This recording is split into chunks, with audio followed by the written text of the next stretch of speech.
Salut tout le monde, je suis de retour aujourd'hui dans cette nouvelle vidéo pour quelque chose d'un petit peu spécial, comme vous l'aurez vu probablement par la miniature et également par la durée de la vidéo, puisqu'il s'agit d'une vidéo dans laquelle j'ai invité plusieurs femmes à intervenir sur un sujet qui nous intéresse toutes, je pense, à un moment ou à un autre de notre vie, c'est-à-dire les femmes en milieu professionnel.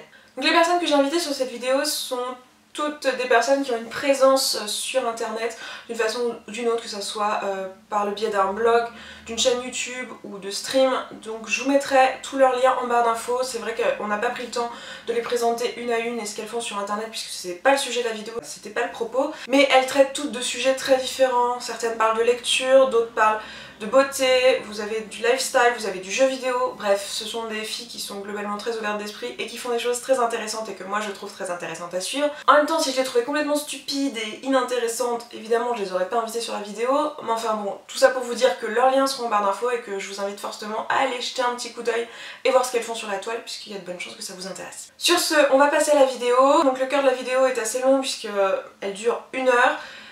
C'est pour cette raison que je l'ai un peu fractionné. Alors évidemment c'est difficile de fractionner ce genre de sujet parce que c'est une discussion, donc il y a des choses qui se recoupent, etc. Mais enfin, pour que vous puissiez quand même la voir en plusieurs fois si vous souhaitez, je l'ai fractionné. Donc la première partie de la vidéo, on va plus discuter de l'aspect choix de carrière, choix d'orientation. Ensuite on parlera plutôt du quotidien, du milieu professionnel, des relations au travail. Et enfin on parlera de l'avenir, de la société, des perspectives d'avenir en tant que femme, etc. dans une troisième partie. Donc je vous mettrai des liens probablement ici vers les différentes parties si vous voulez les voir en plusieurs fois, si vous voulez voir la vidéo en plusieurs fois. Et voilà, gardez à l'esprit que ce ne sont pas des vérités absolues qu'on va vous raconter là dans cette vidéo, c'est simplement un partage d'expérience. Donc évidemment on a toutes des expériences différentes, d'ailleurs vous allez voir qu'on n'est pas toutes d'accord sur tous les sujets, c'est ça qui est intéressant.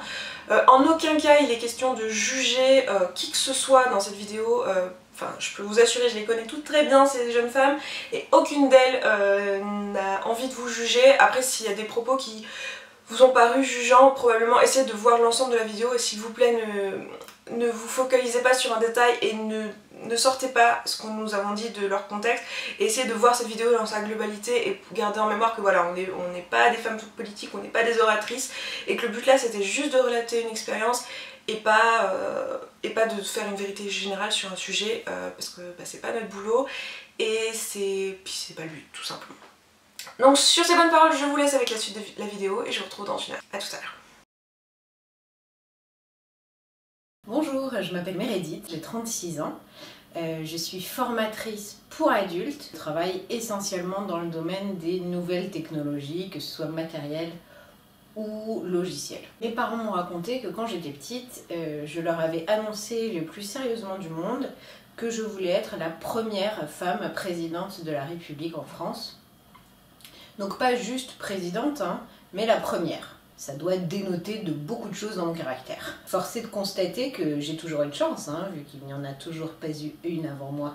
Bonjour à toutes, je m'appelle Kelly, j'ai bientôt 29 ans. Je mène un petit peu, disons, deux vies. Ça fait plusieurs années que je suis dans le monde un peu de la télé, du spectacle, des médias, etc. J'ai commencé le mannequinat assez jeune. J'ai été Miss Paris il y a 5 ans, en 2009, qui m'a amenée à faire l'élection nationale. Donc j'ai participé à Miss France 2010, qui a vu couronner Malika Ménard. D'une part ça, et d'autre part un pied un peu plus ancré dans la réalité. Je travaille pour une fondation de protection animale où j'exerce la profession d'assistante vétérinaire. Donc alors déjà toute petite, je n'ai jamais, il n'y avait pas de métier que je rêvais de faire. Disons que je me levais tous les jours avec une nouvelle envie de métier quoi. J'ai voulu devenir astronaute, j'ai voulu devenir écrivaine, j'ai voulu devenir femme politique, j'ai voulu tout faire. Je n'ai jamais rêvé, disons, de faire carrière, d'être une femme d'affaires avertie, accomplie, etc. Je n'en ai jamais rêvé quoi. C'était pas mon... Voilà, depuis toute petite, non quoi. Bonjour à tous, moi c'est Esther, j'ai 28 ans et je viens de terminer une thèse de doctorat dans le domaine de l'astrophysique. Donc j'ai travaillé en fait pendant 3 ans dans un laboratoire de recherche. J'ai fait de la simulation numérique et voilà, du calcul scientifique. Ma mère aime bien raconter que étant petite, à chaque fois que étant enfant, ado, à chaque fois que j'apprenais un nouveau truc, je voulais être prof de ce truc-là. Quand j'étais au lycée, j'avais pas du tout envie de faire de l'astrophysique ni rien. Je voulais à ce moment-là être diététicienne. Et je pense que quelque part, les métiers de tout ce qui était donc diététicienne, prof et tout, c'est des métiers que j'ai pas vraiment envisagé plus que ça. Peut-être parce que c'était des métiers faciles pour une femme, enfin pas facile dans le sens pas difficile, mais genre plus attendu, voilà, c'est plus dans ce sens là que je veux le dire, attendu pour une femme, et je pense que j'avais besoin, de par mon caractère, d'avoir de la difficulté et du challenge. Bonjour à toutes et à tous, je m'appelle Claire, j'ai 25 ans et j'ai fait un diplôme supérieur en art appliqué, en design global, option architecture, mais ne trouvant pas de place dans ce domaine-là, j'ai appris le web design et la programmation pour devenir web designer. Je pense pas que le fait d'être une femme ait influencé mon plan de carrière. Je pense qu'on m'attendait plus dans un métier créatif, effectivement, donc dans ce sens-là, ça me convient assez. Il s'avère que c'était dans la filière littéraire que je me sentais le mieux. Donc j'ai fait ça, mais c'était vraiment parce que c'était ce que je kiffais à l'époque. Je pense que être une femme, ça influence nos choix de carrière dans le sens où être une femme nous constitue. On peut difficilement savoir si nos choix seraient différents si on était autre chose que ce qu'on est. Je sais pas si c'est très clair ce que je suis en train de dire. Ce que je veux dire par là, c'est que je suis née fille, j'ai été élevée comme une petite fille, puis comme une jeune fille. J'ai eu une vie de femme et tout ça, évidemment, conditionne mes choix, que je le veuille ou non et que j'en sois consciente ou non. Quand j'étais petite, il y a une photo qui atteste de ça, je devais avoir 2 ans. Ma mère avait été dans une grande enseigne de jouets et elle avait fait faire le paquet cadeau là-bas. Et quand j'ai ouvert le paquet cadeau, j'ai été hyper surprise et hyper contente. C'était une espèce d'établi de mécano. Et ma mère, de se catastropher et de se dire « Oh là là, non, ils se sont gourés ». Et en fait, il y a eu un échange au moment de l'emballage. Et puis, je sais pas ce qu'elle voulait m'offrir, un truc je crois que c'était un truc d'infirmière. Donc, elle m'a repris ce jouet pour aller le rendre dans cette enseigne et me donner la mallette d'infirmière à la place.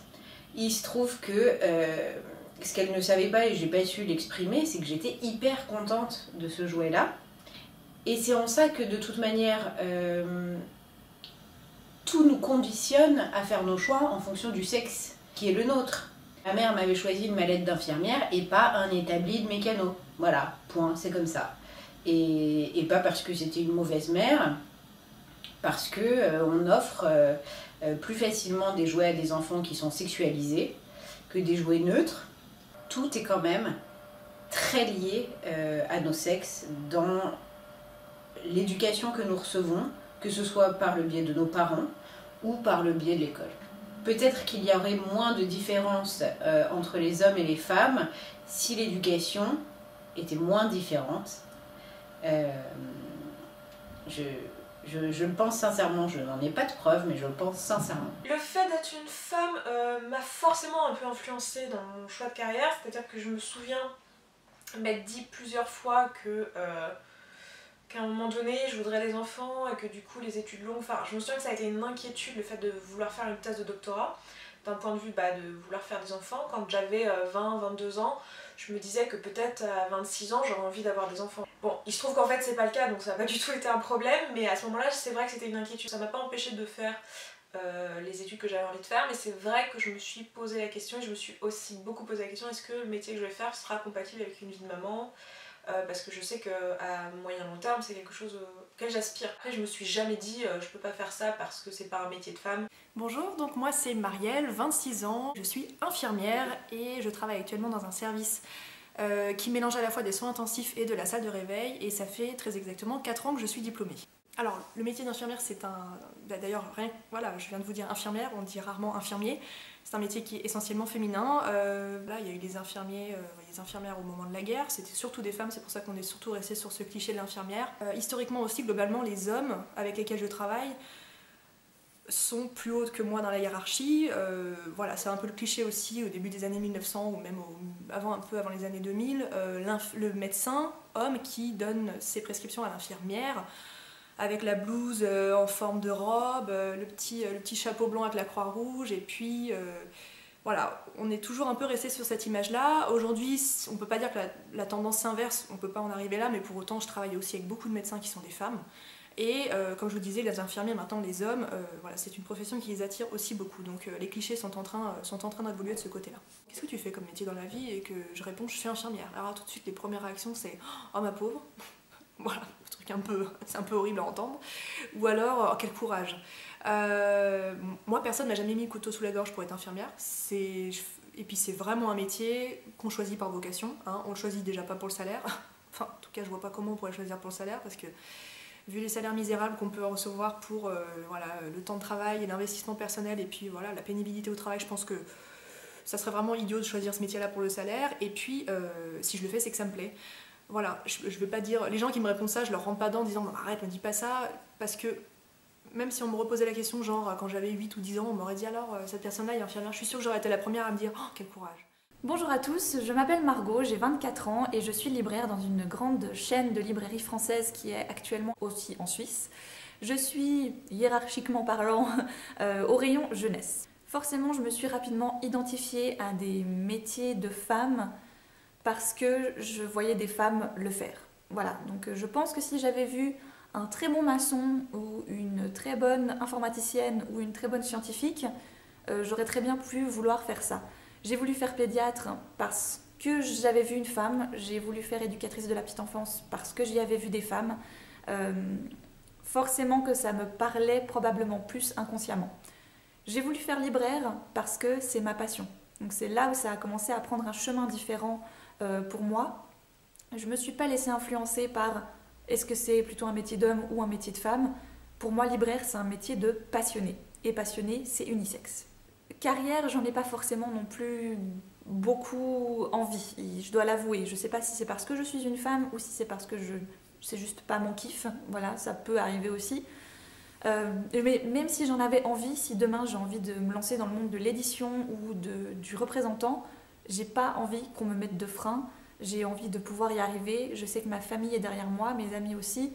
Et les chefs que nous avons la chance d'avoir dans l'entreprise où je travaille sont très ouverts, arrivent à discuter. Peut-être que c'est le métier du livre aussi qui a envie de ça. On est plus proche de la discussion éventuellement. La société, je sais pas, je lui pose pas vraiment la question à la société. On n'est pas toujours copines, donc voilà. Je viens d'un milieu assez... enfin comment dire, un cadre un peu à l'ancienne. J'ai mon père qui a travaillé toute sa vie et qui a répondu aux besoins de la famille toute sa vie, dans le sens où ma mère n'a pas travaillé, voilà, elle a eu la chance d'être mère au foyer. Et voilà, quand je vous dis un schéma assez classique, c'est que pour ma mère, la plus belle réussite dans ma vie, ça aurait été de ne pas travailler et puis d'avoir un mari qui m'entretient, entre guillemets, et qui fait que je puisse avoir la chance d'être mère au foyer. Ou femme au foyer. Donc voilà, moi ça n'a jamais été un projet. Même si un jour j'ai la possibilité de l'être, je suis quasiment persuadée que je ne m'arrêterai jamais de travailler. Donc je ne me suis jamais mis de frein, que ce soit par rapport à mon sexe ou par rapport à autre chose. J'ai toujours eu beaucoup d'ambition. Il se trouve que les études d'infirmière sont des études assez courtes. Voilà. À mon époque, on était proche des 4 ans, maintenant on est plus autour des 3 ans. Moi je trouve que c'est déjà pas mal, mais je veux dire, si les études avaient été plus longues, je me serais sans aucun souci lancée dans ce type de formation. Et globalement, j'ai pas l'impression qu'au lycée ou pendant les études supérieures, on ait stigmatisé le fait que les filles doivent faire des études moins longues et que les garçons sont partis pour des métiers à plus haute responsabilité. Je l'ai jamais vraiment trop ressenti. Il est évident que l'école, de manière générale, dans le choix de l'orientation, va plus facilement, si la question se pose, t'orienter quand tu es une fille vers des métiers typiquement féminins et les garçons des métiers qu'on imagine plus masculins comme des métiers un petit peu plus techniques. C'est vrai que dans les choix d'orientation professionnelle et pas les choix d'études supérieures, on va pousser l'enfant, le jeune adulte, vers l'un ou l'autre de ces pôles, on va dire, et ça c'est complètement déterminé par nos sexes. Moi c'est vrai que j'ai un modèle aussi un peu particulier puisque ma propre mère est chef de son entreprise, donc c'est vrai que moi je me suis jamais mise de frein, ma mère m'en a jamais, enfin ma famille de manière générale, mais du coup en particulier ma mère on n'a jamais mis non plus parce que voilà, on est des gens un petit peu, dans notre famille on est tous des personnes un petit peu entreprenantes, etc. Donc Enfin, j'ai pas eu l'impression d'avoir eu des freins, de m'en être mis ou que la société m'en ait mis non plus. Non. Même si c'était inconscient et involontaire, souvent quand je parlais de mon désir de devenir architecte, on me demandait si j'étais sûre de ne pas vouloir faire décoratrice d'intérieur. Donc oui, non. Enfin, on m'expliquait bien, tu sais, être architecte, c'est pas faire de la décoration. Et là, tu boues intérieurement et tu te dis, oui, je sais, les gars, je sais. Vraiment de libraire à libraire, on a tous le même... Voilà, on est tous au même stade, on va dire. Ensuite, on a des chefs, bien sûr, parce que forcément, qui dit entreprise dit chef. On a un directeur, homme, on a des sous-chefs, femmes, on a des chefs de secteur, hommes ou femmes. Ça varie énormément. Je trouve que l'entreprise où je travaille, il y a quand même beaucoup d'égalité, mine de rien. Donc non, je n'aperçois pas ce côté où tous les hommes sont en haut et où du coup, toutes les femmes sont en bas et sont obligées d'obéir.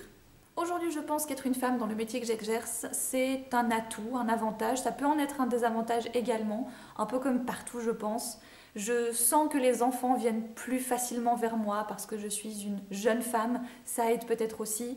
Je sais que les mamans, les parents ont l'air rassurés quand je leur propose des livres parce que voilà, j'aime tellement mon métier que je les ai lus et donc je sais ce que je donne aux enfants. Je sais pas, voilà, moi je vois pas ça comme quelque chose de bien ou mauvais, où c'est difficile de me faire une place dans mon métier, ou alors c'est tellement schématisé femme qu'on est obligé de se sortir un petit peu de ce schéma métier de femme. Je trouve que ça va encore. En librairie, on est plutôt sur une tendance gentiment égale, et moi aujourd'hui je trouve qu'être une femme dans une librairie, c'est un atout. Voilà, c'est peut-être un peu cliché, mais c'est un atout quand même, et il faut savoir en jouer. Je me suis déjà fait la réflexion, quand on regarde, on s'aperçoit que les femmes qui sont là, donc bon, déjà elles sont en minorité, c'est clair, mais les femmes qui sont là, c'est plutôt des jeunes, c'est plutôt des stagiaires et des thésardes, un petit peu de postdoc, très peu de personnes, de femmes qui sont en poste en fait. La recherche en général, c'est un milieu dans lequel il faut réussir à se faire un nom, à faire que notre travail soit remarqué, qu'on se rappelle de nous, donc soit principalement a priori par la qualité de notre travail, que notre travail soit scientifiquement bon et du coup on va se rappeler de nous. Mais c'est vrai que la façon dont on présente en conférence, etc. est hyper importante.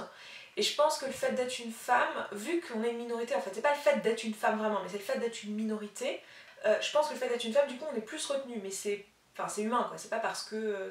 pas parce qu'il y a une discrimination homme-femme ou quoi, hein. C'est vraiment juste parce que comme on est une minorité, ça peut être un atout parce que voilà, on se rappelle de nous quoi. En tant que doctorant, on n'avait aucune différence de salaire entre sexes, encore heureux, parce que je serais quand même très choquée si ça avait été le cas. Non, non, aucune. Personnellement, je ne connais pas de différence de salaire. En tout cas pour voilà, le métier que je fais actuellement, je connais pas de différence de salaire de par le fait que je sois une femme. Parlons-en du salaire, pour moi c'est pas du tout un sujet tabou, je sais que pour beaucoup c'est oh l'argent, il faut pas en parler. Moi je m'en fous un peu, je dois dire.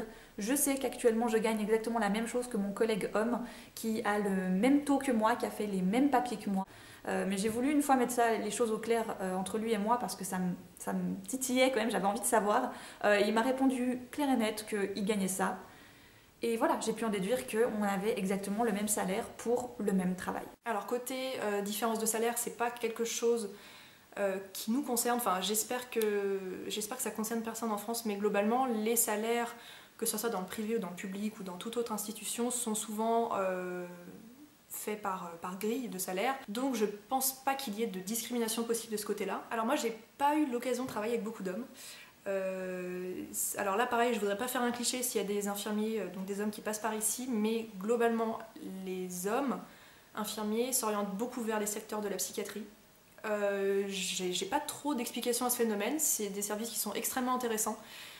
Je peux pas trop l'expliquer, mais c'est vrai qu'il y a beaucoup d'hommes en psychiatrie. Après on retrouve pas mal d'hommes au bloc opératoire.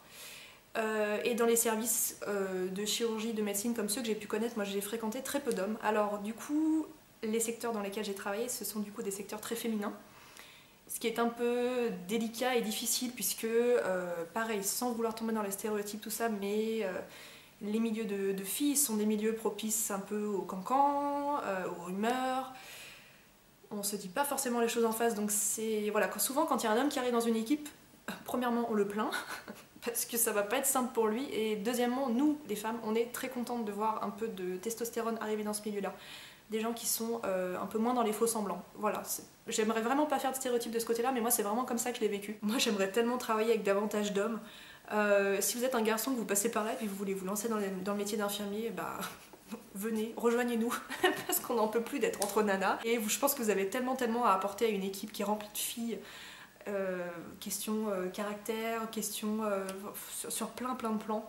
J'aimerais vraiment beaucoup travailler avec davantage d'hommes et ne pas avoir ce sentiment d'avoir des hommes uniquement au-dessus de moi dans la hiérarchie, donc sous-entendu les médecins.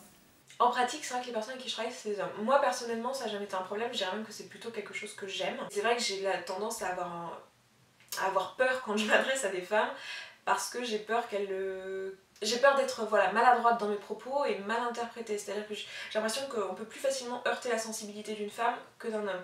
J'ai l'impression qu'un homme, je peux lui dire le truc noir sur blanc et que j'aurais moins de problèmes. Donc c'est vrai que c'était pour moi facile de travailler avec des hommes puisque j'avais pas peur de les blesser dans mes mails ou quoi, en étant juste pragmatique, droit au but, etc. Après je dis pas que toutes les femmes sont comme ça, et heureusement que non, mais là ça serait faire des discriminations de genre, c'est pas mon genre, hein, sans jeu de mots. Mais c'est vrai qu'en pratique on s'aperçoit quand même que il y a plus de problèmes quand on travaille avec des femmes parce qu'il y a plus de mauvaises interprétations qu'avec des hommes. C'est vrai que les hommes globalement, si on leur dit blanc, ils comprennent blanc quoi. En ce qui concerne le fameux mythe de compétition entre hommes et femmes au travail, je le ressens à petite échelle et je pense que c'est même fait par accident. Je pense que les gens qui le font, en tout cas là où je travaille, le font vraiment pas exprès. Je vais vous prendre l'exemple le plus basique que j'ai eu et qui me revient toujours en mémoire quand notre chef de secteur est absent, donc c'est un homme. Étrangement, quand on a besoin de nous confier des choses, on va forcément aller vers mon collègue homme qui a, donc je le rappelle, le même papier que moi et le même taux de travail que moi. Et obligatoirement, on va vers lui. Et c'est vrai que j'ai jamais trop compris pourquoi. Je pense que lui veut éventuellement se mettre un petit peu en avant, inconsciemment ou consciemment, je ne sais pas, parce que justement c'est le seul homme de la bande, parce qu'il est tout seul et que quand notre chef de secteur n'est pas là, il est tout seul. Mais d'un autre côté, j'ai un peu de la peine à comprendre mes autres collègues qui vont forcément le voir lui, alors qu'on peut venir me voir moi, ma collègue, une autre de mes collègues qui avons exactement les mêmes qualificatifs que lui. Donc une fois je me suis un petit peu énervée quand même, j'ai été le dire un petit peu haut et fort, et depuis ça va un peu mieux. Mais je sais forcément que, vu que le seul autre homme de l'équipe, c'est notre chef de secteur, il a quand même envie d'être un peu plus proche de lui. Je prends l'effet inverse, si j'étais la seule femme dans une équipe d'hommes, et que ma plus proche collègue c'était ma chef de secteur, je pense que j'irais forcément un petit peu plus vers elle, parce qu'on aurait peut-être plus de choses à se dire. Voilà, ensuite c'est ma chef, on est un peu amis, qu'est-ce que j'y peux? Je le prends pas mal, mais c'est vrai que des fois, je vois cette espèce de mini-compétition, hein, parce que chez nous c'est vraiment petit, de l'homme qui veut aller plus vite et qui a envie qu'on lui donne des responsabilités, alors que nous, pas qu'on nous oublie, mais voilà, si vous êtes pas là, on va donner ça à lui. Puis si vous êtes là, on va quand même lui donner ça à lui. Donc ça existe, voilà, mine de rien. Alors après, le gros souci du métier d'infirmier, c'est que c'est un métier qui est extrêmement stéréotypé, avec beaucoup de clichés. Je vous assure qu'entre ce que j'entends et ce que je vis, il y a un fossé. Il y a beaucoup de gens qui... Un exemple tout bête, vous allez sur Google Images, vous tapez infirmière. Les premières images que vous allez avoir, ce sont des caricatures d'infirmières avec le décolleté avec les seins qui débordent, l'énorme seringue dans la main, les déguisements un peu en latex douteux. Voilà, moi c'est un stéréotype dont je souffre un petit peu. Enfin je souffre, je veux dire, ça me pose pas de problème au quotidien, mais je trouve que ça me gêne. Ça me gêne d'être réduit à ça, parce qu'on a vraiment pas un métier glamour. J'ai pas du tout la sensation d'être un sex symbole ou un modèle de femme ou quoi que ce soit de ce côté-là. Et il arrive quand même de recevoir quelques remarques un peu machistes, déplacées. Globalement, moi, toutes les remarques que j'ai pu recevoir ou que j'ai vu certaines personnes recevoir ont tout de suite été recadrées. Hein, je peux vous donner des petits exemples, hein, le petit papy un peu graveleux qui vous dit alors, il y a quoi sous la blouse aujourd'hui? Voilà, c'est des choses qu'on peut pas entendre, on peut pas cesser de faire, on peut pas entendre des choses comme ça, c'est pas normal. Pour autant, c'est pas du tout le quotidien. Moi, la dernière fois qu'on m'a dit ça, je pense que ça remonte à mes études, donc j'ai pas vraiment l'impression de vivre ça au quotidien. Mais voilà, on est quand même un peu dans cette schématisation de l'infirmière, voilà. sexy, voire vulgaire, qui moi me dérange beaucoup. Après il y a un autre phénomène alors que pour le coup j'observe tous les jours. Le truc c'est que vous soyez infirmier ou médecin ou kiné ou diététicien ou autre chose, on a à peu près tous la même tenue au travail. Donc enfin je parle pour milieu hospitalier, en tout cas on est tous habillés en blanc. Alors le médecin aura plus tendance à avoir une longue blouse par-dessus ses vêtements en civil, mais pour autant s'il sort du bloc il aura une autre tenue, enfin bref. Si vous faites pas vraiment attention à ça, on est globalement tous habillés de la même façon. Si vous êtes une femme, que vous rentrez dans une chambre, on pensera tout de suite que vous êtes infirmière. C'est valable pour les médecins, hein. Les femmes qui sont médecins, on rentre dans la chambre tout de suite, elles pensent que les patients pensent que c'est l'infirmière. Voilà, c'est le premier cliché. Et à l'inverse, si vous êtes infirmier, donc que vous êtes un homme et que vous rentrez dans une chambre, le patient va tout de suite penser que vous êtes médecin. Ça se voit tous les jours, ça se vérifie au quotidien, c'est le premier réflexe. Voilà. Quand vous êtes une femme, vous êtes infirmière, quand vous êtes un homme, vous êtes médecin. En dehors de ça, j'ai pas l'impression de perdre en crédibilité, dans le sens où tout ce que je dis à mes patients, j'ai pas l'impression qu'ils leur mettent en cause, qu'ils aient besoin de leur demander ça aux médecins derrière. On a une profession en laquelle on fait très très confiance, et vu que les patients voient qu'on est vraiment au contact avec eux 24h sur 24, et pareil, pas pour faire de cliché, mais le médecin n'est vraiment pas là toute la journée pour lui tenir la main, pour lui administrer les médicaments, c'est souvent en coup de vent, c'est les tours du matin où il y a des tours de prescription, etc. Donc on a le bon rôle de ce côté-là, dans le sens où les patients nous sont très reconnaissants, et j'ai pas l'impression qu'il y a un manque de confiance ou de crédibilité par rapport à nous vis-à-vis des médecins. Dans le bâtiment où je travaillais, en fait, quand on rentrait dans le bâtiment, le premier bureau, grosso modo, hein, je la fais courte, mais en gros le premier bureau sur lequel on tombait, c'était le mien. Et du coup, quand un livreur ou quoi rentrait et cherchait le secrétariat, il avait de bonnes chances d'atterrir dans notre bureau, à moi et à mes deux collègues, parce que c'était l'un des premiers bureaux sur lequel on tombait. Et il se trouvait que quand on était tous les trois dans le bureau, ou tous les deux, enfin quand j'étais là, systématiquement les livreurs s'adressaient à moi comme si j'étais la secrétaire. Alors que mes deux collègues m'ont raconté que quand moi j'étais pas là, parce que je donnais des enseignements à Paris ou quoi, eh bien on leur demandait, les livreurs arrivaient dans le bureau tout pareil, puisque ça restait le premier bureau sur lequel on tombait, et ils leur demandaient où est le secrétariat. Et ils ne s'adressaient pas à eux comme si c'était les secrétaires. Les vétérinaires hommes ont un ego absolument surdimensionné. C'est très difficile de travailler avec eux. Et voilà, généralement, ils ont des assistantes vétérinaires, donc assistantes, donc ça veut dire une femme, hein, concrètement. Et oui, il y a vraiment un rapport dominant-dominé, je trouve. En plus, c'est vrai qu'ils ont un petit peu quand même, comment dirais-je, la blouse, quoi. Donc c'est comme un peu l'habit du policier ou l'habit je sais pas moi, du pompier. C'est vrai que oui, je remarque avec mes collègues, oui, hein, ils ont un certain ego parce que voilà, ce sont les vétérinaires. Attention, ils ont fait 8 ans d'études, si ce n'est plus. On peut ressentir effectivement un certain machisme. Oui, quand c'est des métiers exercés par des hommes, des métiers assez importants, des métiers où ils sauvent des vies, des métiers où ils ont des responsabilités comme ça. Je travaille avec une autre assistante vétérinaire aussi, une femme, hein, qui est avec moi. Et oui, quand elle essaie un petit peu de diriger le vétérinaire, pas de diriger le vétérinaire, mais de lui suggérer des choses. En lui disant, voilà, attention, là, telle dame voudrait faire tel vaccin sur son chien, ou oui, attention, vous avez les contrôles de la semaine dernière, machin, et qu'elle essaie un petit peu de le guider, il aime pas du tout. Et ouais, souvent on a des remontrances après, ça c'est clair. Les hommes ont de plus hautes responsabilités en architecture. C'est plus souvent eux qui ouvrent des cabinets d'architectes, donc forcément c'est plus souvent eux qui ont les plus hautes responsabilités, qui sont les patrons, quoi. Le machisme ambiant en architecture, je peux vous dire que il a du goût. Il a du goût. Genre les remarques sur comment tu t'habilles, comment te présenter, sur qui va passer sous le bureau, sur qui a été embauché parce qu'elle est jolie. Une architecte chez qui j'étais en stage m'a dit que c'était sympa de minauder avec les artisans pour pouvoir obtenir ce qu'on voulait. Grand moment. Je pense que ma crédibilité professionnelle a été engagée plusieurs fois parce que j'étais une femme, parce qu'on part du principe qu'une femme, ça n'y comprend rien à la technique, alors que c'est faux. J'apprends comme tout le monde en fait. Le problème de l'architecture, c'est que d'un point de vue technique, tu peux pas tout connaître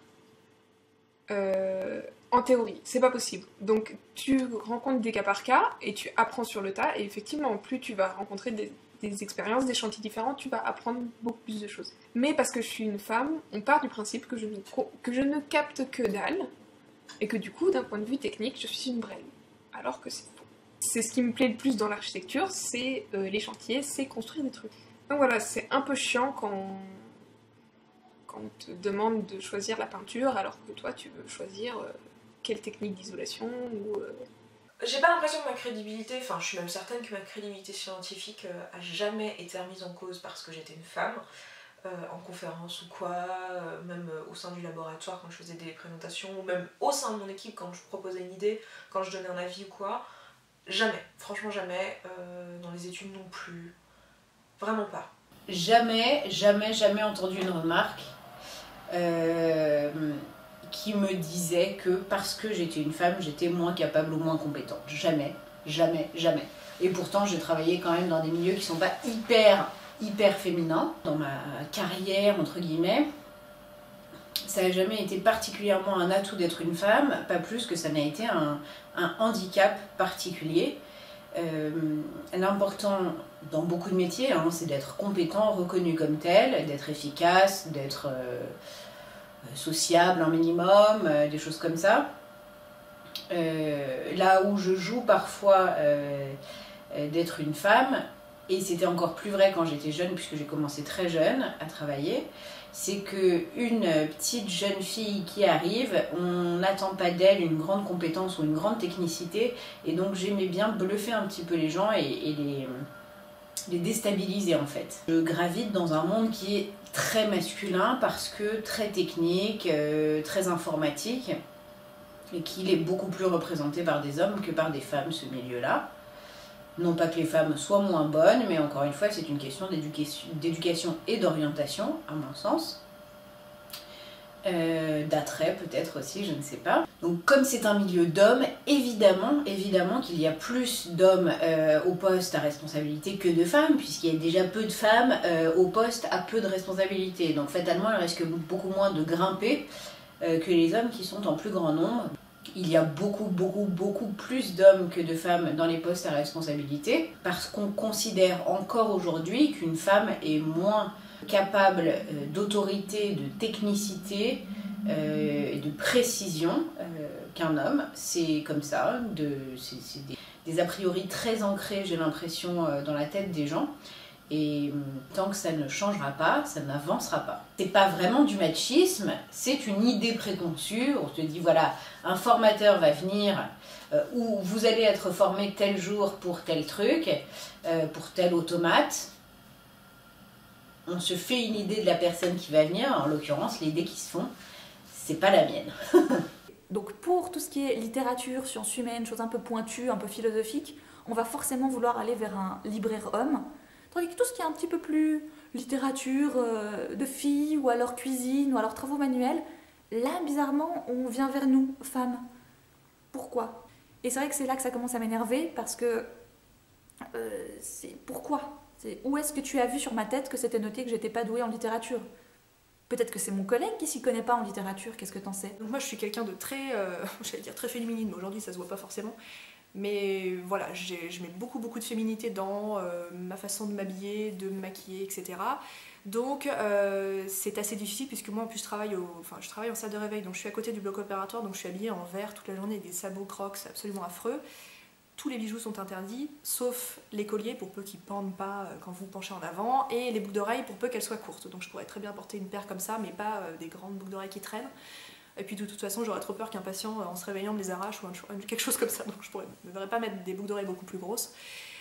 Donc pas de bague, pas de bracelet, pas de vernis à ongles. Voilà, donc de ce côté-là, c'est assez spartiate. Comment est-ce qu'on exprime sa féminité? Moi, je l'exprime par le maquillage. Je ne me prive pas du tout du fait de porter du maquillage au travail. Voilà, globalement, je vais au travail maquillée comme vous voyez là aujourd'hui, donc j'ai vraiment pas grand-chose. Mais il y a encore de ça quelques jours, j'ai mis un rouge à lèvres fuchsia vraiment vif. Et ça me pose aucun souci, j'ai pas eu de réflexion. Peut-être que ça dépend aussi des milieux dans lesquels on travaille. Moi j'ai pas du tout de réflexion, ça ne pose absolument aucun souci d'hygiène, donc de ce côté là c'est vraiment pas un problème et j'ai eu que des compliments toute la journée. Des médecins qui m'ont dit que c'était ravissant, que c'était très frais, que ça mettait un peu de couleur, mes collègues étaient enchantés parce qu'elles savent que j'adore le maquillage, et beaucoup de patients qui m'ont dit oh là là c'est joli, qu'est-ce que ça fait du bien de voir quelqu'un d'un peu apprêté. Donc voilà, pour autant, je peux pas dire que le maquillage est mal vu, mais pour autant il n'est pas beaucoup utilisé au quotidien. Moi la plupart de mes collègues ne se maquillent presque pas, voire pas du tout. Voilà, on est bien loin des filles avec des coiffures absolument incroyables, traits d'eyeliner, etc. Oui, je vous ai même pas parlé de la coiffure, mais c'est le même problème.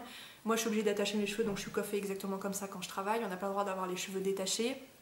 Donc, pas de mèches qui tombent, etc. Bien sûr, si vous avez les cheveux courts, on peut pas faire autrement. En tout cas, si on se maquille trop, c'est clair qu'on va passer pour trop superficiel et pas assez professionnel. Donc, du coup, on va engager notre crédibilité et notre professionnalisme. C'est vrai que les jours où on va faire un effort, où on va se coiffer, où on va se maquiller, où on va mettre peut-être une jupe, il va pas y avoir une réflexion machiste, mais il va y avoir une petite réflexion quand même. Genre, t'es toute jolie aujourd'hui, ou oh, qu'est-ce que t'as fait à tes cheveux? Alors c'est gentil, et d'un autre côté, je me dis, les jours où on ressemble à rien, où on n'a pas envie, où on est à peine coiffé, bizarrement, on nous sort pas ce genre de réflexion-là. Alors heureusement d'un côté, parce que je pense que je lui retournerai une, mais c'est vrai que moi je le prends pas mal, parce que voilà, c'est un compliment en général, genre « oh, t'es jolie aujourd'hui », c'est pas le terme lourd, genre « oh, tu ressembles enfin à une fille ». C'est gentil, c'est gentillet, on a vraiment des collègues très calmes à ce niveau-là, et tous les jours je suis très contente de travailler avec des hommes pareils, parce qu'ils n'ont pas la sortie lourde, heureusement. Donc moi je le vis bien, je prends pas ça pour du machisme, je prends ça pour un compliment qu'on a le droit de faire. Quand un de mes collègues met une chemise, je lui dis « sympa ta chemise, ça te va bien » ou « je lis le gilet ». Voilà, c'est juste bête, c'est un rapport de humain à humain et c'est pas un rapport entre hommes et femmes. En tout cas pas pour moi à ce niveau-là. Voilà, il a le droit de me faire un compliment et j'ai le droit de lui en faire un autre en retour. On peut se chambrer un petit peu, donc on pourrait, si j'arrive avec un rouge à lèvres ou un vernis différent de la veille, on pourrait me dire ah, gna gna, enfin je sais pas, me faire un truc, me dire une réflexion par rapport à ça, et en même temps moi je pourrais faire exactement pareil pour un garçon. Je sais pas, si son bureau est en bordel, lui dire bah t'es bien un homme, t'es pas capable de faire le ménage. Donc oui, il y a une espèce de... Il y a quelque chose là qui est lié à la différence homme-femme, mais c'est beaucoup plus bon enfant que réellement handicapant. Alors les rapports professionnels avec les hommes, bon, c'est vrai que ça peut très vite être ambigu quand même. Dans la mode, enfin dans le mannequinat, le spectacle, etc., il y en a souvent oui, qui essayent d'instaurer disons une ambiguïté. C'est quelque chose effectivement que je peux observer aussi dans une vie plus classique, donc dans le métier que je fais actuellement. Parce que si on sait que j'ai été une ancienne Miss, etc. Donc je sais que je suis perçue différemment des autres parce que je viens de ce milieu-là. J'ai pu ressentir oui, que ma crédibilité avait été remise en cause de par le milieu, entre guillemets, d'où je venais, quoi. Parce que les gens, oui, ils me connaissent en tant que voilà, la Miss Paris, etc. Donc je sais que le fait aussi d'être une femme coquette, ce que je suis, donc, et encore je suis pas au top du top de la coquetterie parce que j'essaie de me freiner un petit peu, je suis comme dans un milieu médical, en plus je suis très coquette, j'adore m'apprêter, bien me coiffer, me parfumer, me maquiller, m'habiller, mettre des talons, franchement je suis obligée un peu de me muer en garçon manqué quand j'y suis. Parce que je sens bien qu'on ne s'attend pas à voir une fille comme ça, et c'est un fait. Et je vois régulièrement, même dans le regard des clients, je vois la surprise. Alors pourtant j'essaie vraiment d'être soft. Oui, il y a souvent des petites blagues, des petites réflexions, pas méchantes. Et c'est vrai que je le prends bas, ça m'arrive d'être un peu vexée, d'être embêtée que je sois, enfin d'être assimilée, enfin parce que je suis une fille coquette. C'est très embêtant. Je sais pertinemment que de toute façon je suis pas prise au sérieux comme je devrais l'être. Et malheureusement aussi j'ai certains traits de caractère qui ne vont pas dans mon sens. Alors bien entendu, mon premier corps de métier, on va dire, tout ce qui est mannequinat, la beauté, etc. C'est stéréotypé, c'est clair. Voilà, on est toutes perçues, qu'on soit Miss, mannequin, enfin en tout cas, à partir du moment où on vend notre image, on est clairement toutes perçues comme des grosses débiles, quoi. Des nanas qui ont juste un pois chiche dans le cerveau. Donc ça, j'y suis tout à fait habituée. Et je n'y prête pas attention parce que c'est une perte de temps inutile. Et de toute façon, vous êtes déjà perçu comme ça à partir du moment où vous présentez bien, que vous êtes coquette, que vous n'êtes pas trop moche. Vous êtes perçu comme ça par les autres. Donc je ne vais pas du tout paraître prétentieuse, mais bon, voilà, je vous partage mon expérience, quoi. Vous êtes perçu comme ça par les autres de toute façon. Et puis bon, les femmes, voilà, beaucoup de concurrence, beaucoup de jalousie, énormément de jalousie, mais c'est un point phénoménal. Et oui, clairement, enfin en tout cas dans tout ce que j'ai pu faire disons, on est recruté sur notre physique, sans prétention aucune. De toute façon, j'ai bien changé depuis, donc voilà. C'est sûr qu'il y a une compétition absolument qui est démentielle, qui est innommable entre des femmes. J'ai vécu des moments très difficiles parce que moi je suis pas du tout une warrior en fait. Je vais peut-être le devenir, sait-on jamais. Mais je suis pas du tout une fille qui marche sur les plates-bandes des autres, qui essaie d'écraser les autres, qui est méchante, etc. On le devient un petit peu par la force des choses parce que la vie est vraiment difficile. Et j'ai vécu des moments très difficiles. Vraiment délicats. Vraiment délicats. Et bien sûr, dans le milieu des Miss, n'en parlons même pas. Moi, je ressens pas vraiment de pression côté vie de famille, etc. Il se trouve que moi, j'ai toujours su que je voulais avoir des enfants, enfin au moins un enfant depuis que aussi loin que je puisse m'en souvenir. Là, j'ai 27 ans, je vais avoir 27 ans, on commence tout juste à me dire alors les enfants, c'est pour quand? Surtout parce que je me marie dans pas très longtemps, donc voilà, je pense que les questions commencent un peu à arriver. Comme je vous le disais, moi j'ai la chance d'avoir un métier pour lequel on peut réduire son temps de travail, ce qui est vraiment pas donné pour toutes les carrières. Donc moi demain je peux me permettre d'aller voir ma chef et de lui expliquer que je voudrais passer à un temps de travail à 80%, 70%. C'est quelque chose qui est facile de ce côté-là. Donc c'est là qu'on voit aussi que c'est un métier qui est vraiment pensé pour les femmes, puisque voilà, le cliché de la femme qui réduit son temps de travail pour s'occuper des enfants, voilà, on est en plein dedans au niveau du métier d'infirmière. Alors moi la carrière professionnelle c'est un grand point dans ma vie. Je me vois pas du tout mettre ça de côté pour mon épanouissement personnel, pour m'occuper de ma famille, tout ça. Par contre je pense qu'à un moment je vais être amenée à concilier tout ça, faire un peu la part des choses. Je pense pas que une ambition débordante puisse être trop conciliable avec une vie de famille. Surtout que j'ai un futur mari qui lui a un travail qui est extrêmement prenant. Lui il travaille, je sais pas combien de temps il travaille par jour, mais il part à 7h30 et il revient pas avant 19h30 le soir, du lundi au vendredi. Donc voilà, lui il a un travail qui est extrêmement prenant et lui il pourra jamais réduire cette charge de travail. Mais c'est pour ça que si un jour on est amené à trouver plus de temps pour nos futurs enfants ou quoi, ça sera moi qui serai amenée à baisser mon temps de travail. C'est un choix que, si je prends cette décision un jour, c'est un choix que j'aurais fait. Je veux dire, si la situation avait été inverse, si c'était moi qui avais un travail beaucoup plus prenant en termes du nombre d'heures de travail par semaine, mon copain n'est pas du tout dans un cliché, la femme à la maison et l'homme au travail, voilà, preuve, parce que c'est pas du tout ce qu'on est en train de vivre. On n'est pas du tout dans ce cliché-là, on a beaucoup de partage des tâches à la maison, on fait 50-50 pour à peu près tout. La pression sociale pour avoir un enfant et en même temps continuer sa carrière, je la ressens pas encore beaucoup maintenant. Maintenant, le fait d'avoir un enfant et de continuer sa carrière, je pulsois le fait que c'est possible. Je sais que des mamans y arrivent. Pour moi, ça se passe ensuite dans le couple.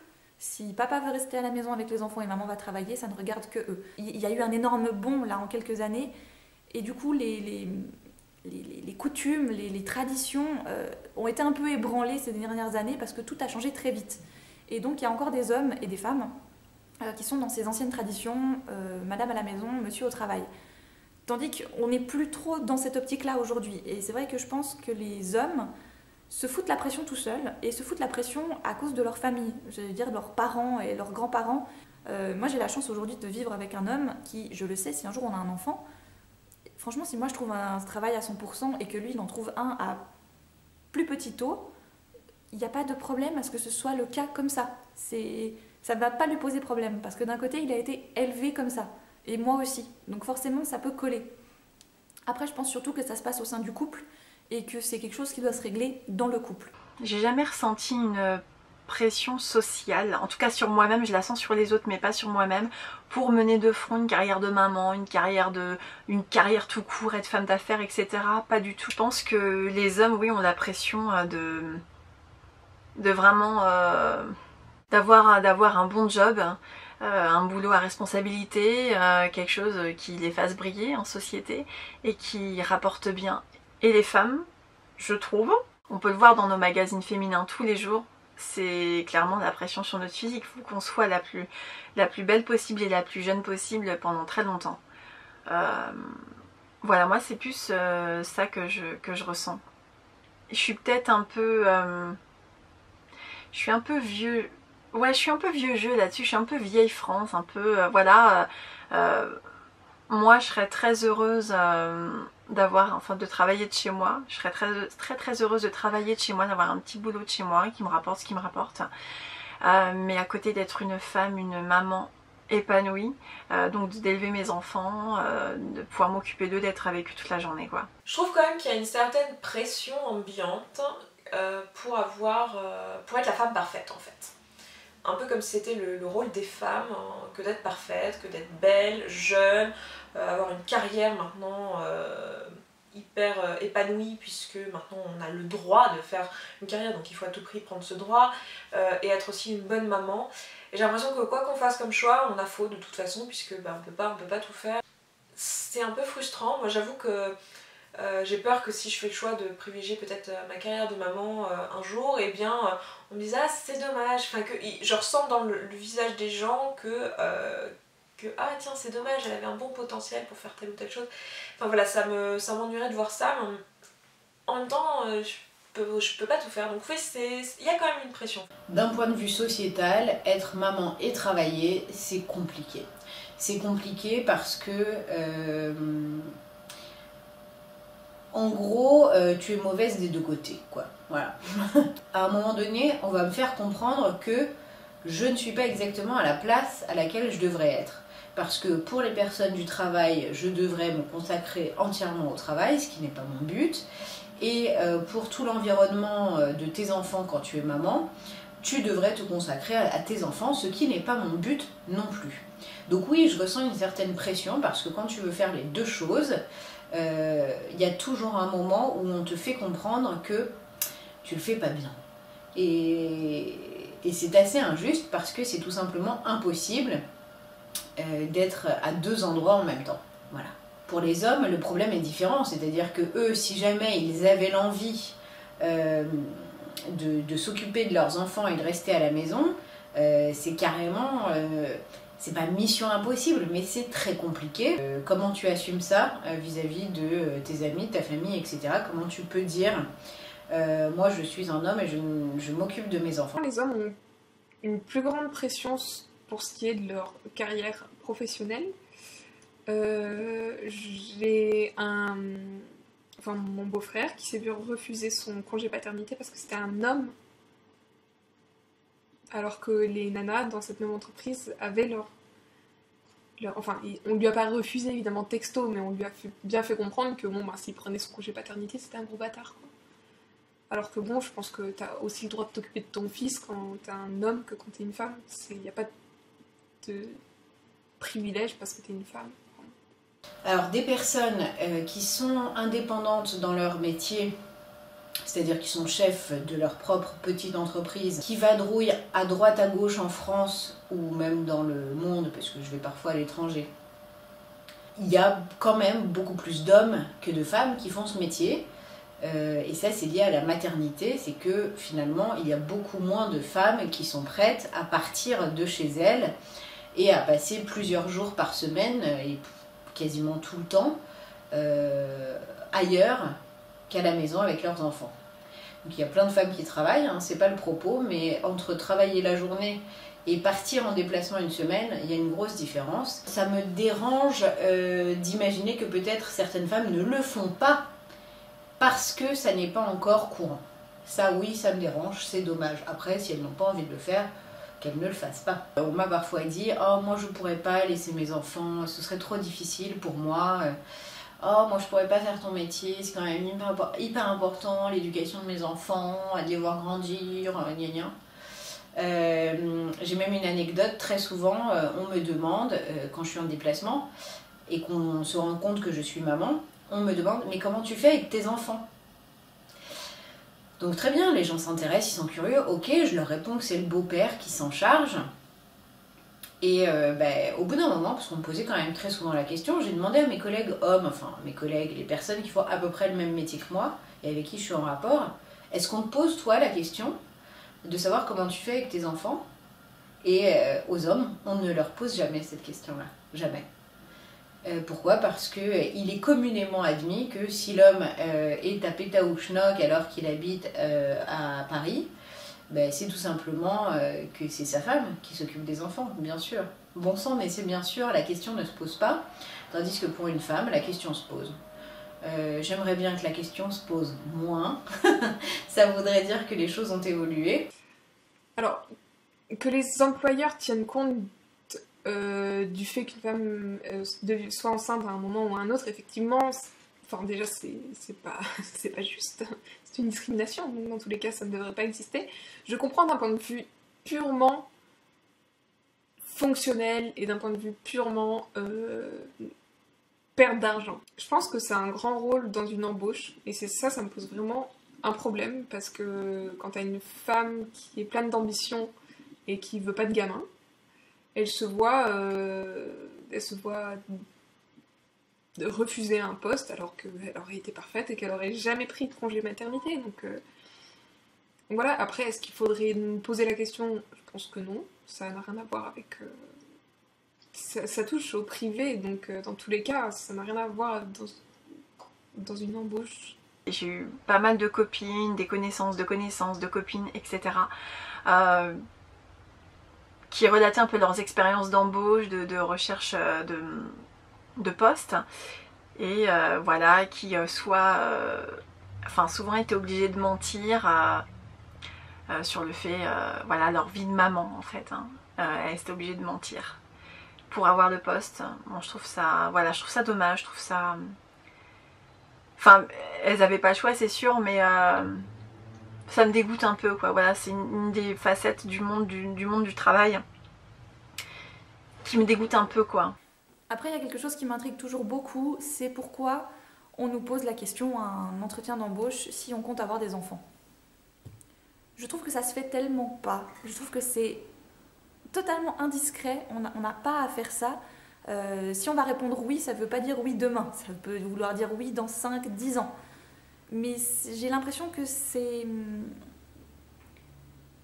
Alors d'un côté, je comprends le patron qui va vouloir poser la question à sa nouvelle collaboratrice éventuellement, par peur de son entreprise à lui, de sa boîte.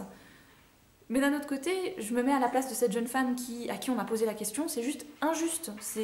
On n'a pas le droit de lui demander si elle compte avoir des enfants, et du coup d'être recalée parce qu'elle compte avoir des enfants. Ça me paraît difficile pour un employeur de ne pas se poser la question de savoir si, quand il embauche une femme, elle va, oui ou non, avoir un enfant bientôt, parce que si c'est une petite structure, hein, essentiellement, parce que pour les grosses boîtes, ça leur change pas grand-chose, mais si c'est une petite structure, c'est vrai qu'ils vont devoir se passer d'un élément qui est peut-être très important. De toute façon, dans une petite structure, tous les éléments sont importants. Alors, puisque on ne peut pas faire autrement, hein, c'est la femme qui porte les enfants et pas les hommes, et on fait des enfants, c'est comme ça, voilà. Peut-être qu'il faut creuser et essayer de trouver, d'un point de vue politique, une solution à ce dilemme. Comment on fait pour que les entreprises justement ne pénalisent pas les femmes parce qu'elles sont les seules à pouvoir porter des enfants? Et est-ce qu'il n'y a pas une réponse à trouver du côté politique de la force? Je pense que oui, moi je pense que la solution est là. Je comprends l'embarras de l'employeur, et je comprends que ce soit pas forcément à l'employeur de pâtir de cette situation, mais ça peut pas être à la femme non plus d'en pâtir. Donc bon, on est un peu dans une impasse, quoi. Je trouve ça scandaleux, mais en même temps j'ai pas de solution miracle à proposer, donc c'est pour ça que je suis pas ministre, hein. Voilà. Je trouve que c'est totalement affligeant que les femmes gagnent moins que leurs collègues, les hommes, qui font le même, vraiment qui sont mis au même niveau. C'est-à-dire même travail, même taux, même papier, même tout, mêmes horaires, tout ce que vous voulez. Et automatiquement, au cours de sa vie, elle va gagner moins. J'ai un gros problème avec ça. Je comprends pas trop sous quel prétexte. Je sais pas. Le sexisme et la misogynie, c'est une discrimination. Au même titre que le racisme ou que la xénophobie ou que machin. Si un jour on disait, bon bah voilà, telle ethnie, elle est moins payée en France que l'homme blanc, je pense que ça ferait grincer quelques dents, donc voilà, je comprends pas encore comment est-ce que c'est possible. Complètement aberrant qu'une femme gagne moins qu'un homme à poste équivalent, à compétences équivalentes. C'est complètement honteux, c'est complètement con, c'est complètement archaïque, c'est tout ce que vous voulez. Et il faut absolument se battre contre ces inégalités-là qui sont inacceptables, tout simplement inacceptables. Enfin, le sexisme, de toute manière, c'est comme pour moi le racisme, hein. C'est tout autant con et inacceptable et il faut absolument lutter contre ces fléaux de l'humanité. C'est vrai que c'est assez révoltant.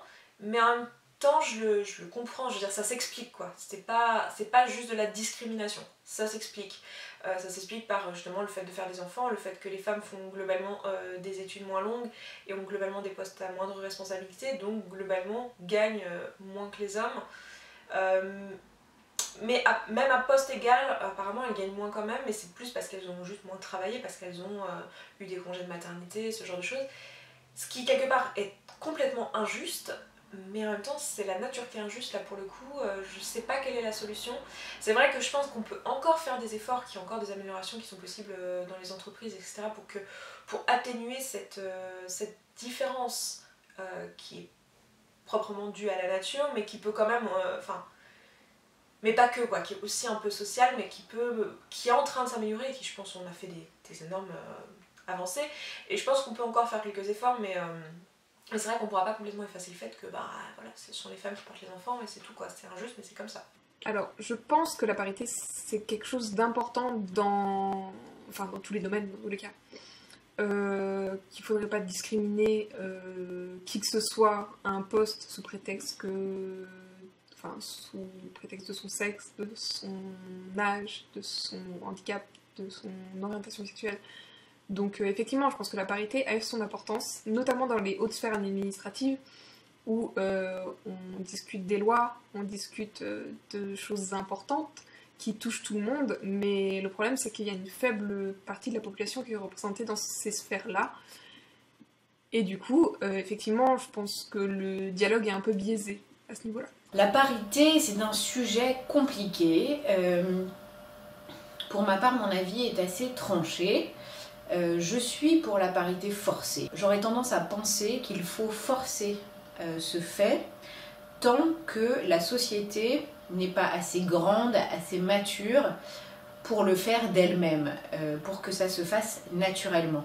Parce que je pense que quand on aura eu une femme présidente par exemple, quand on aura autant de ministres hommes que femmes, quand on aura autant de députés, et on en est loin, hommes que femmes, quand on aura autant de médecins femmes que d'hommes, de conducteurs de bus femmes que d'hommes, de pompiers femmes que d'hommes, que sais-je, de sages-femmes hommes que femmes, de nounous hommes que femmes, enfin bref, quand les métiers seront moins sexualisés, les choses se feront beaucoup plus naturellement parce qu'on aura vu ces exemples-là, et donc les métiers ne nous sembleront plus être catégorisés hommes ou femmes.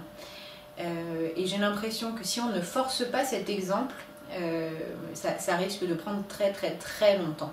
J'imagine que si on se retrouvait du jour au lendemain à imposer que la moitié des chercheurs soient des hommes et la moitié des chercheurs soient des femmes, comme en pratique il y a moins de femmes dans le milieu, eh bien il y aurait une sélection plus forte sur les hommes et une sélection moins forte sur les femmes. Du coup, les femmes recrutées seraient en moyenne moins douées, moins bonnes que les hommes recrutés. Et c'est pas parce qu'elles sont des femmes, c'est juste parce que comme elles sont moins nombreuses, la barre de recrutement serait plus basse du coup. Et je pense qu'à terme c'est pas du tout quelque chose de bon. Il faut qu'on recrute les femmes et les hommes sur la même méthode, qu'on leur donne les mêmes chances et qu'on laisse les mêmes chances aux femmes d'avoir les mêmes postes que les hommes, mais qu'on n'impose pas qu'il y ait une parité qui soit artificielle, parce que je pense que ça desservirait à à la reconnaissance des femmes, puisque du coup il y aurait plus de femmes moins compétentes et ça serait pas bon quoi. Je suis sûre qu'il y aurait qu'un pas après pour que de ça ressorte la réputation que les femmes sont juste moins compétentes, ce qui est en fait pas vrai. Moi, pour vous donner une idée, par exemple, quand j'étais à l'école, quand j'étais en primaire, j'avais l'impression que la plupart de mes copines à l'école avaient un père qui travaillait énormément, qui partait toute la semaine en voyage, etc. Et beaucoup de mes amis avaient donc une maman qui était au foyer, ou avec un petit travail à côté, peut-être 1 ou 2 journées par semaine, mais en tout cas pas un temps plein. Aujourd'hui, je rencontre très peu de personnes dans cette situation-là, alors à part bien sûr des gens qui sont de la génération de mes parents, puisque voilà, c'est de ces personnes dont je suis en train de parler, mais des personnes de ma génération, j'ai pas l'impression, en tout cas toutes les filles que je connais et que je continue à voir depuis le collège et le lycée, sont plus du tout dans cette optique-là. Pour autant, je trouve que ce sont les hommes qui se dirigent vers des études plus longues. Et je sais pas si on est encore sorti de ce cliché, et je me pose la question sur les salaires. Je sais pas si on est encore correct de ce côté-là. Est-ce que les salaires des femmes sont toujours inférieurs aux salaires des hommes? J'arrive pas à comprendre qu'on en soit encore là, puisque les choses bougent encore beaucoup. Y a la question aussi qu'on peut poser aux entretiens. On demande aux femmes si elles comptent avoir des enfants. C'est quelque chose qui est pas imaginable. J'arrive pas à comprendre qu'on puisse encore poser des questions comme ça. Sous-entendu, vous êtes une femme, vous allez avoir des enfants, il y aura un congé maternité, etc. Ça bloque à l'embauche. C'est un truc qui est assez hallucinant. J'espère que les mentalités évoluent. J'ai aussi moi des cas autour de moi d'hommes qui réduisent leur temps de travail pour s'occuper des enfants parce que leur femme a un poste à haute responsabilité. Donc voilà, je baigne pas dans tous ces clichés qu'on peut entendre. J'espère que les mentalités vont évoluer. Aujourd'hui, s'il y a moins de femmes dans des postes à haute responsabilité, je pense surtout parce qu'on a été beaucoup trop vite dans des années, des centaines d'années de tradition et de places bien respectées par chacun. Et là, tout d'un coup, en quelques années, il y a eu un tremblement de terre à ce niveau-là. Vraiment, tous les codes ont un peu changé. Et je pense que la société n'a pas encore fait le pas de passer à autre chose. Donc du coup, dans leur tête, c'est encore « Madame doit être là et Monsieur ici ». Parce que ça a toujours été comme ça. Et forcément, quand ça a toujours été comme ça, c'est difficile de revenir dessus. Mais je pense que ça va se faire. J'ai bon espoir que ça va se faire. Parce que ça faisait juste trop longtemps qu'on était conditionnés comme ça. Et donc tout le monde avait cette habitude-là. On était automatiquement lobotomisés pratiquement à ce que chacun ait sa place, alors qu'actuellement ça change. Je pense juste que le monde n'a pas encore eu le temps de s'adapter à cette nouvelle mode de vie, ce nouveau mode de vie. Voilà, c'est tout. Donc je pense que ça va changer, moi j'ai bon espoir. Personnellement, je suis hyper positive à ce niveau-là. Enfin, je pense qu'il faut juste que l'on soit patiente. Puisque en fait la société est en train de changer, elle a beaucoup changé ces 50 dernières années.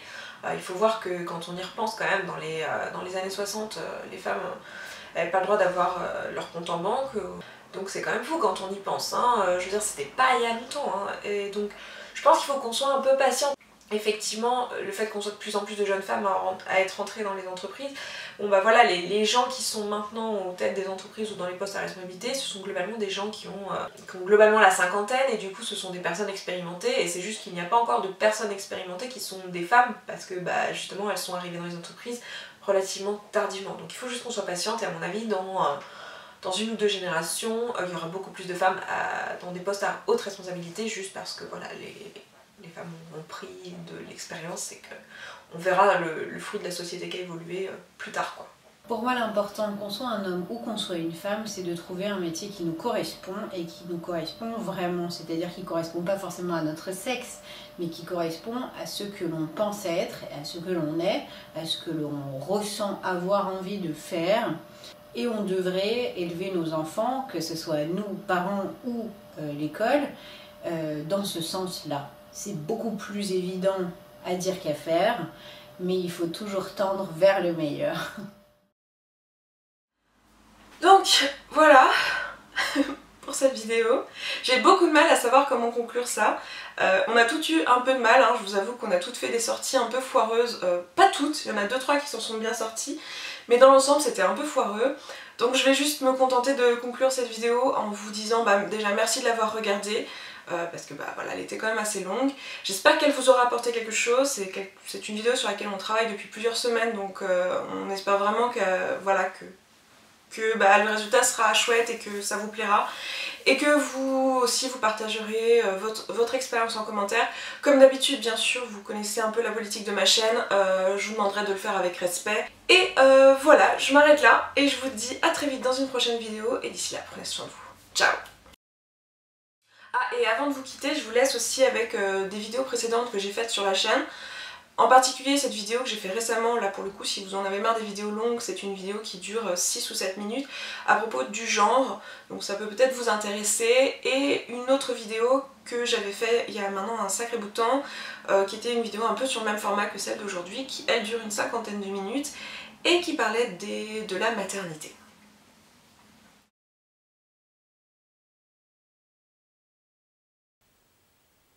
Voilà. Au revoir. Je sais pas comment dire au revoir. Esther, je sais pas comment dire au revoir. Comment dire au revoir?